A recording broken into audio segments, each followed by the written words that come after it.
সারা দেশে কোরবানির পশুর বর্জ্য ১২ ঘন্টার মধ্যে পরিষ্কারের নির্দেশনা দিয়েছেন প্রধানমন্ত্রী।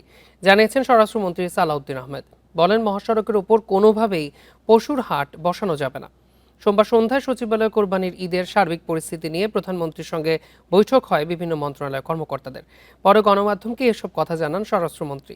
বলেন, সড়ক, মহাসড়ক ও রেল লাইনের কাছে কোনো হাট বসবে না। পাশাপাশি যাত্রীদের সুবিধার জন্য সড়ক মহাসড়কের কাছাকাছি বন্ধ হয়ে যাওয়া ট্রমা সেন্টারগুলো সচল করা হবে বলেও জানান মন্ত্রী। এছাড়া জেলা হাসপাতালগুলোতে ঈদ ঘিরে আগাম প্রস্তুতি নেওয়া হবে। ঈদযাত্রা ঘিরে স্বরাষ্ট্র মন্ত্রণালয়ের অধীনে মনিটরিং সেল গঠনের নির্দেশনাও দিয়েছেন প্রধানমন্ত্রী। সালাউদ্দিন আহমেদ জানান, চামড়ার ন্যায্য দাম নিশ্চিতে সচেষ্ট থাকবে সরকার।